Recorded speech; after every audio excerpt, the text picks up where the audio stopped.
ಇಷ್ಟೇ ಕಿತ್ತಿರೋದು ನಾನು. ಫ್ರೆಂಡ್ಸ್, ಇವತ್ತಿನ ಮಧ್ಯಾಹ್ನದ ಊಟ ಅಂತೂ.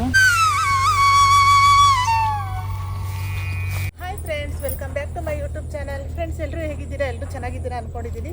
ನಾನು ಕೂಡ ತುಂಬಾ ಚೆನ್ನಾಗಿದ್ದೀನಿ. ಈಗಾಗಲೇ ನಾನು ಹಿಂದಿನ ವಿಡಿಯೋ ನೋಡಿರ್ಬೋದು, ಯಾವ್ಯಾವ ಸೊಪ್ಪು ಹಾಕಿದ್ವಿ ಎಲ್ಲ ತೋರಿಸಿದ್ದೆ ಆ ವಿಡಿಯೋದಲ್ಲಿ. ಇವತ್ತು ನಾನು ಮಾಡ್ತಿರೋ ರೆಸಿಪಿ ಬಂದು ಇವತ್ತಿನ ಫುಡ್ ಬ್ಲಾಗಲ್ಲಿ ಪಾಲಕ್ ಸೊಪ್ಪಿನ ರೆಸಿಪಿ ಮಾಡ್ತಾ ಇದ್ದೀನಿ. ಸೊ ಪಾಲಕ್ ಸೊಪ್ಪನ್ನು ಹಾರ್ವೆಸ್ಟ್ ಮಾಡಬೇಕು. ಇಲ್ಲಿದೆ ಪಾಲಕ್ ಸೊಪ್ಪನ್ನು ಹಾರ್ವೆಸ್ಟ್ ಮಾಡೋಣ ಬನ್ನಿ. ಫ್ರೆಂಡ್ಸ್, ಇಲ್ಲಿ ಪಾಲಕ್ ಸೊಪ್ಪಿದೆ ನೋಡಿ, ಎಷ್ಟು ಚೆನ್ನಾಗಿ ಬಂದಿದೆ ಅಂತ. ಈಗ ಪಾಲಕ್ ಸೊಪ್ಪನ್ನು ಹಾರ್ವೆಸ್ಟ್ ಮಾಡೋಣ. ಹಿಂದಿನ ವಿಡಿಯೋ ನೋಡಿ ತುಂಬ ಜನ ಕಮೆಂಟ್ ಮಾಡಿದ್ರಿ, ಪಾಲಕ್ ಸೊಪ್ಪಿನ ರೆಸಿಪಿ ಮಾಡಿ ಅಂತ ತುಂಬ ಕಮೆಂಟ್ ಬಂದಿದ್ವು. ಸೊ ಅದಕ್ಕೋಸ್ಕರ ಇವತ್ತು ಪಾಲಕ್ ಸೊಪ್ಪಿನ ಗೊಜ್ಜನ್ನು ಮಾಡ್ತಾ ಇದ್ದೀನಿ. ಸಿಂಪಲಾಗಿ ಮಾಡ್ಕೋಬೋದು.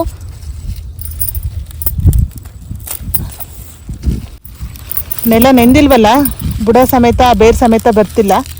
ಹೀಗೆ ಕಿತ್ರೂ ತಿರ್ಗಾ ಚಿಗುರುತ್ತದು. ಈಗ ಕಿತ್ರೂ ಏನೂ ಆಗೋಲ್ಲ. ಇದು ತಿರ್ಗಾ ಚಿಗ್ರಿ ಮತ್ತೆ ನಾವು ಹಾರ್ವೆಸ್ಟ್ ಮಾಡ್ಬೋದು.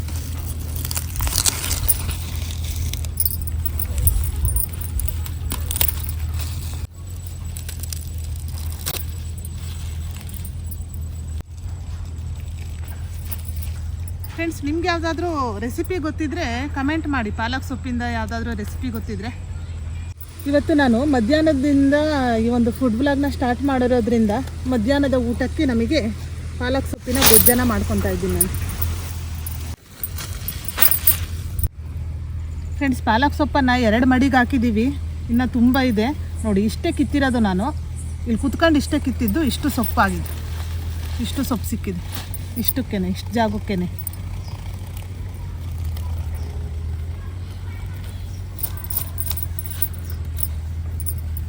ಈಗ ಇದು ಇಷ್ಟು ಸಾಕು ಅನಿಸುತ್ತೆ.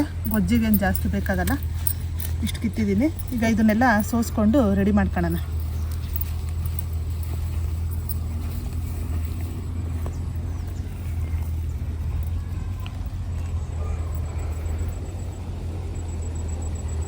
ಈಗ ಸೊಪ್ಪೆಲ್ಲ ಸೊಪ್ಪಿನ ಬೇರೆಲ್ಲ ತೆಗೆದು ಎಲ್ಲ ಸೋಸ್ಕೊಂಡು ರೆಡಿ ಮಾಡ್ಕೊತೀನಿ.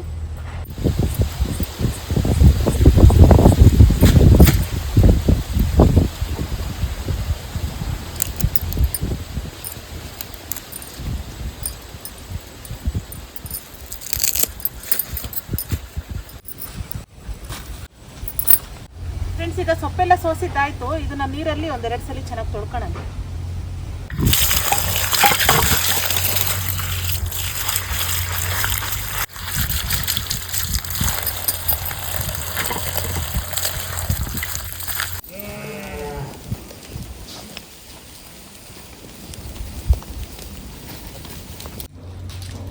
ಸೊಪ್ಪನ್ನು ನೀರಲ್ಲಿ ಚೆನ್ನಾಗಿ ತೊಳೆದಿದ್ದೀನಿ 1-2 ಸಲ. ಈಗ ಇದನ್ನು ಸಣ್ಣದಾಗಿ ಕಟ್ ಮಾಡ್ಕೋಬೇಕು. ಸೊಪ್ಪನ್ನು ಎಷ್ಟು ಸಾಧ್ಯನೋ ಅಷ್ಟು ಸಣ್ಣದಾಗಿ ಕಟ್ ಮಾಡ್ಕೊಳ್ಳೋಣ.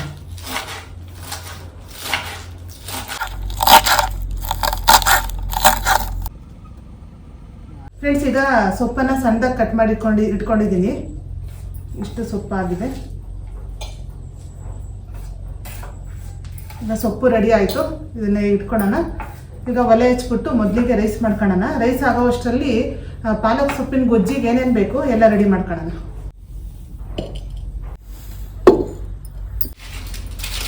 ಈಗ ಒಲೆ ಹಚ್ಚೋಣ.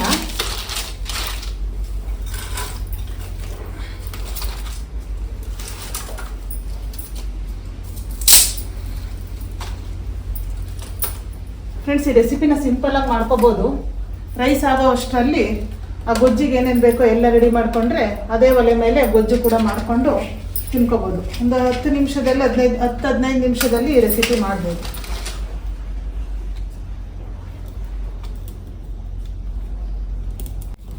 ಈಗ ಒಲೆ ಮೇಲೆ ಒಂದು ಮಣ್ಣಿನ ಪಾತ್ರೆ ಇಟ್ಟಿದ್ದೀನಿ.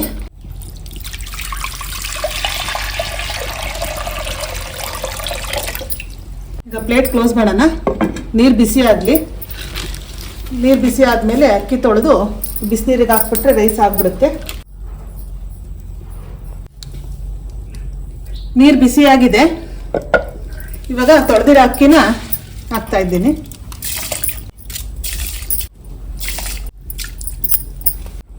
ರುಚಿಗೆ ತಕ್ಕಷ್ಟು ಉಪ್ಪು ಹಾಕೋಣ.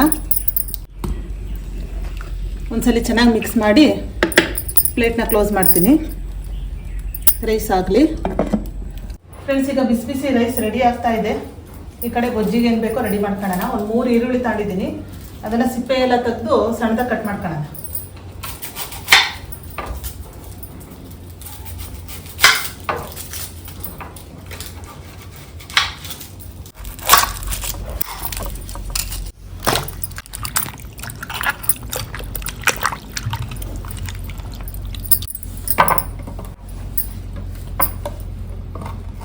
ಈಗ ಈ ಈರುಳ್ಳಿನ ಸಣ್ಣದಾಗಿ ಕಟ್ ಮಾಡ್ಕೊಳ್ಳೋಣ.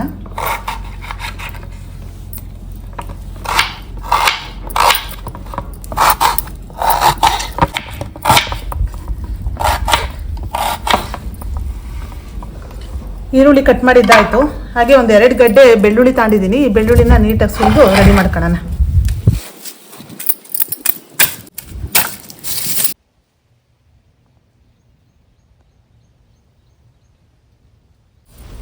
ಬೆಳ್ಳುಳ್ಳಿ ಸುಲಿದು ರೆಡಿ ಮಾಡ್ಕೊಂಡಿದ್ದೀನಿ. 3 ಗಡ್ಡೆ ಈರುಳ್ಳಿ, 2 ಗಡ್ಡೆ ಬೆಳ್ಳುಳ್ಳಿ, ಇಷ್ಟು ರೆಡಿ ಮಾಡಿಕೊಂಡ್ರೆ ಸಾಕು. ಇವಾಗ ಇದನ್ನು ರುಬ್ಕೋಬೇಕು.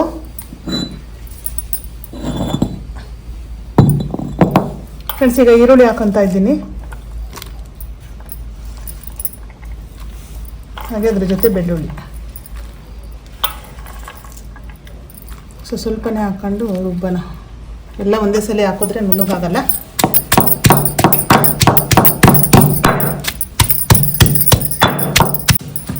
ಈಗ ಈರುಳ್ಳಿ ಬೆಳ್ಳುಳ್ಳಿನ ಜಜ್ಜಿಟ್ಕೊಂಡಿದ್ದೀನಿ. ಈಗ ಇದಕ್ಕೆ ಒಂದು ಸಣ್ಣ ನಿಂಬೆಹಣ್ಣಿನ ಗಾತ್ರದಷ್ಟು ಹುಣಸೆಹಣ್ಣು ಹಾಕ್ತಾ ಇದ್ದೀನಿ. ಇದ್ರ ಜೊತೆಗೆ ಸ್ವಲ್ಪ ಜೀರಿಗೆ ಹಾಕೋಣ. ಒಂದು ಸ್ಪೂನ್ ಜೀರಿಗೆ. ಹಾಗೆ ಇದಕ್ಕೆ ಖಾರದ ಪುಡಿ 2 ಸ್ಪೂನ್. ಖಾರ ಎಷ್ಟು ಬೇಕೋ ಅಷ್ಟು ನೋಡಿ ಹಾಕ್ಕೊಳ್ಳಿ. ಈಗ ಇದನ್ನು ನುಣ್ಣಗೆ ರುಬ್ಕೋಬೇಕು. ಈಗಾಗಲೇ ನಾನು ಈರುಳ್ಳಿ ಬೆಳ್ಳುಳ್ಳಿ ಜಜ್ಜಿದ್ದೆ, ಅದಕ್ಕೇನೆ ಹುಣಸೆಹಣ್ಣು, ಖಾರದ ಪುಡಿ ಮತ್ತು ಜೀರಿಗೆ ಹಾಕಿದ್ದೀನಿ. ಇಷ್ಟನ್ನು ಹಾಕ್ಕೊಂಡು ಚೆನ್ನಾಗಿ ನುಣ್ಣಗೆ ರುಬ್ಕೋಬೇಕು.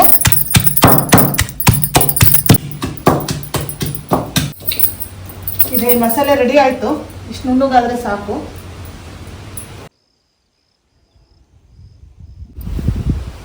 ರೈಸ್ ಆಗಿದೆ. ಈಗ ಇದನ್ನು ಪಕ್ಕಕ್ಕೆ ಇಟ್ಕೊಳ್ಳೋಣ.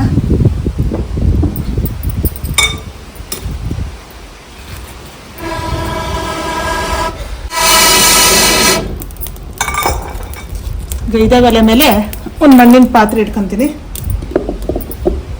2 ಸ್ಪೂನ್ ಎಣ್ಣೆ ಹಾಕ್ತಾ ಇದ್ದೀನಿ.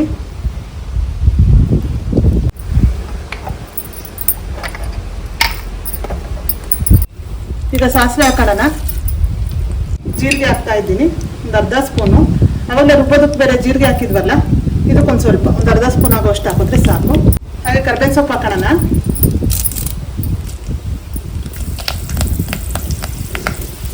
ಹಾಗೆ ಒಂದು ಅರ್ಧ ಸ್ಪೂನು ಕಡಲೆಬೇಳೆ ಹಾಕ್ತಾ ಇದ್ದೀನಿ. ಒಂದು ಅರ್ಧ ಸ್ಪೂನು ಉದ್ದಿನಬೇಳೆ.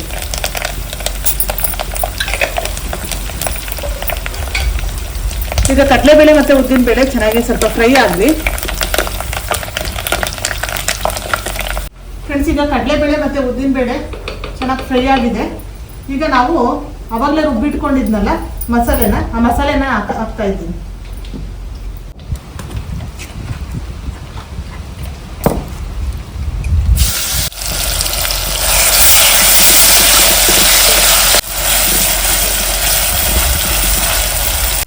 ರುಬ್ಬಿರೋ ಮಸಾಲೆ ಹಾಕಿದ್ದೀನಿ. ಈಗ ಆ ಮಸಾಲೆ ಎಲ್ಲ ಸ್ವಲ್ಪ ಎಣ್ಣೆ ಬಿಡಬೇಕು, ಅಲ್ಲಿವರೆಗೂ ಚೆನ್ನಾಗಿ ಫ್ರೈ ಮಾಡ್ಕೋಬೇಕು ಮಸಾಲೆನ. ಈರುಳ್ಳಿ ಎಲ್ಲ ಹಸಿದು ರುಬ್ಬಿರ್ತೀವಲ್ಲ, ಆ ಹಸಿ ವಾಸನೆ ಎಲ್ಲ ಹೋಗ್ಬೇಕು, ಅಲ್ಲಿವರೆಗೂ ಸ್ವಲ್ಪ ಫ್ರೈ ಮಾಡಿಕೊಂಡ್ರೆ ಸಾಕು. ಆ ಎಣ್ಣೆ ಬಿಡೋವರೆಗೂ ಚೆನ್ನಾಗಿ ಫ್ರೈ ಆಗಲಿ. ಪ್ಲೇಟ್ ಕ್ಲೋಸ್ ಮಾಡಿ ಒಂದು 2 ನಿಮಿಷ ಹಾಗೆ ಬಿಡೋಣ. ಈಗ ಇದು ಚೆನ್ನಾಗಿ ಮಸಾಲೆ ಎಲ್ಲ ಎಣ್ಣೆ ಬಿಟ್ಟಿದೆ, ನೋಡ್ತಾ ಇರ್ಬೋದು. ನೋಡಿ ಎಣ್ಣೆ ಹೇಗೆ ತಿಳ್ತಿದೆ. ಈಗ ಇದು ಚೆನ್ನಾಗಿ ಫ್ರೈ ಆಗಿದೆ. ಈಗ ಇದಕ್ಕೆ ನೀರು ಹಾಕಬೇಕು. ಇದಕ್ಕೆ ನೀರು ಸ್ವಲ್ಪ ನೋಡಿ ಹಾಕಬೇಕು. ಈ ಲೋಟದಲ್ಲಿ 1 ಲೋಟದಷ್ಟು ನೀರು ಹಾಕ್ತೀನಿ. ಅಷ್ಟು ಹಾಕಿದ್ರೆ ಸಾಕು, ಇಲ್ಲಾಂದರೆ ಜಾಸ್ತಿ ತೆಳುವಾಗುತ್ತೆ.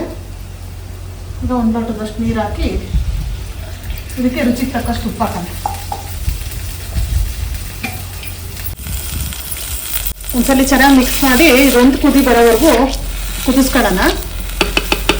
ಪ್ಲೇಟ್ ಕ್ಲೋಸ್ ಮಾಡ್ತಾ ಇದ್ದೀನಿ, ಕುದಿ ಬರಲಿ. ಈಗ ಚೆನ್ನಾಗಿ ಕುದಿ ಬರ್ತಾ ಇದೆ. ಈ ಟೈಮಲ್ಲಿ ನಾವು ಸೊಪ್ಪನ್ನು ಹಾಕೋಣ, ಪಾಲಕ್ ಸೊಪ್ಪನ್ನು. ಆವಾಗಲೇ ಕಟ್ ಮಾಡಿ ರೆಡಿ ಮಾಡಿ ಇಟ್ಕೊಂಡಿದ್ನಲ್ಲ, ಸೊಪ್ಪು ಹಾಕ್ತಾ ಇದ್ದೀನಿ. ಎಲ್ಲ ಸೊಪ್ಪನ್ನು ಹಾಕ್ತಾ ಇದ್ದೀನಿ. ಇದು ಬೆಂದಾದ್ಮೇಲೆ ಸ್ವಲ್ಪ ಆಗುತ್ತಿದೆ. ಈಗ ಒಂದ್ಸರಿ ಚೆನ್ನಾಗಿ ಮಿಕ್ಸ್ ಮಾಡೋಣ. ಮಸಾಲೆಗೆಲ್ಲ ಸೊಪ್ಪು ಹಿಡಿಬೇಕು ಫ್ರೆಂಡ್ಸ್. ಈಗ ಒಂದ್ಸರಿ ಚೆನ್ನಾಗಿ ಮಿಕ್ಸ್ ಮಾಡ್ಕೊಂಡಿದ್ದೀನಿ. ಈಗ ಪ್ಲೇಟ್ ಕ್ಲೋಸ್ ಮಾಡಿ ಇದನ್ನು ಚೆನ್ನಾಗಿ ಕುದಿಸ್ಕೊಳ್ಳೋಣ. ಸೊಪ್ಪೆಲ್ಲ ಚೆನ್ನಾಗಿ ಬೇಯಬೇಕು. ಇದಕ್ಕೆ ಒಂದು 1/4 ಟೀ ಸ್ಪೂನ್ ಆಗೋವಷ್ಟು ಅರಿಶಿನ ಹಾಕಬೇಕು. ಆವಾಗಲೇ ನಾನು ಅರಿಶಿನ ಮರ್ತೋಗ್ಬಿಟ್ಟಿದ್ದೆ ಹಾಕೋದು.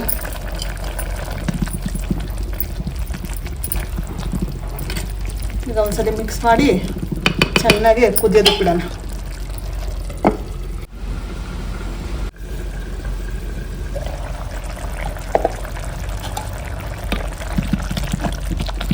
ಫ್ರೆಂಡ್ಸ್, ಈಗ ಇದು ಆಗಿದೆ. ಈ ಕನ್ಸಿಸ್ಟೆನ್ಸಿಗಿದ್ರೆ ಸಾಕು ಗೊಜ್ಜು.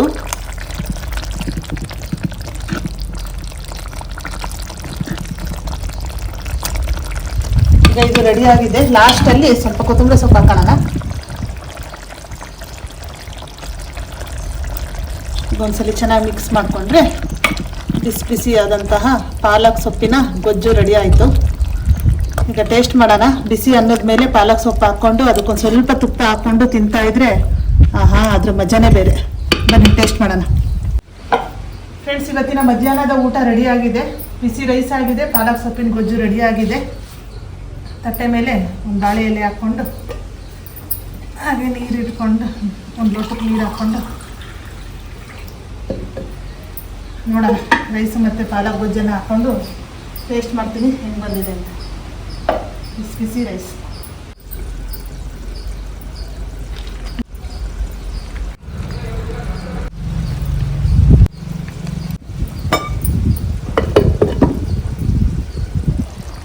ಗೊಜ್ಜು ಒಲೆ ಮೇಲೆ ಕುದೀತಾ ಇದೆ. ಈಗ ರೈಸ್ ಮೇಲೆ ಹಾಕೋಣ.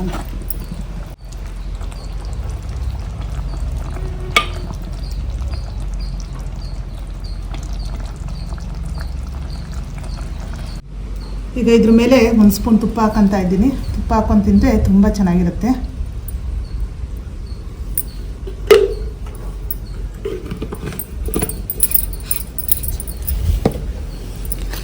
ಬನ್ನಿ ಟೇಸ್ಟ್ ಮಾಡೋಣ ಹೆಂಗೆ ಬಂದಿದೆ ಅಂತ. ಫ್ರೆಂಡ್ಸ್, ಈಗ ತಣ್ಣಗೆ ಗಾಳಿ ಬೀಸ್ತಾ ಇದೆ. ತಟ್ಟೆಯಲ್ಲಿ ಬಿಸಿ ಬಿಸಿ ರೈಸು ಮತ್ತು ಪಾಲಕ್ ಸೊಪ್ಪಿನ ಗೊಜ್ಜಿದೆ. ಟೇಸ್ಟ್ ಮಾಡೋಣ ಹೆಂಗೆ ಬಂದಿದೆ.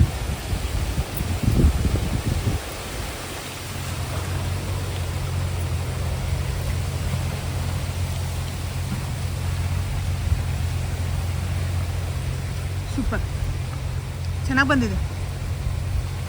ನಿಜವಾಗ್ಲೂ ಸೂಪರಾಗಿದೆ. ಟ್ರೈ ಮಾಡಿ. ತುಪ್ಪ ಬೇರೆ ಹಾಕಿದ್ದೀನಲ್ಲ, ಚೆನ್ನಾಗಿದೆ. ಆ ಕಡಲೆಬೇಳೆ ಉದ್ದಿನಬೇಳೆ ಹಾಕಿದ್ದೀವಲ್ಲ, ಚೆನ್ನಾಗಿ ಫ್ರೈ ಮಾಡಿದ್ದೀವಿ. ಅದು ಬಾಯಿಗೆ ಸಿಗ್ತಾ ಇದೆ, ಚೆನ್ನಾಗಿದೆ. ಸೊಪ್ಪು ಅಷ್ಟೇ ತುಂಬ ಟೇಸ್ಟ್ ಕೊಡ್ತಾ ಇದೆ ಗೊಜ್ಜಿಗೆ. ಮಕ್ಕಳು ಸೊಪ್ಪು ತಿನ್ನಲ್ವಲ್ಲ, ಈ ಥರ ಮಾಡಿಕೊಡಿ. ಪಾಲಕ್ ಸೊಪ್ಪಿನ ಗೊಜ್ಜು ಮಾಡಿಕೊಟ್ರೆ ತಿಂತಾರೆ ಅವರು ಟೇಸ್ಟಿಯಾಗಿ. ಸ್ವರ್ಗ, ಸೂಪರಾಗಿ ಬಂದಿದೆ.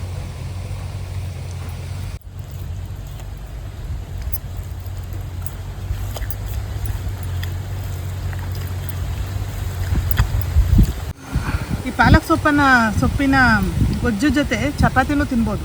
ಚಪಾತಿ, ರೊಟ್ಟಿ ಎಲ್ಲದಕ್ಕೂ ಚೆನ್ನಾಗಿರುತ್ತೆ. ಸೂಪರಾಗಿದೆ. ಸಿಂಪಲಾಗಿ 10 ನಿಮಿಷದಲ್ಲಿ ತುಂಬ ರುಚಿಯಾಗಿ ಮಾಡ್ಕೊಂಡು ತಿನ್ಬೋದು.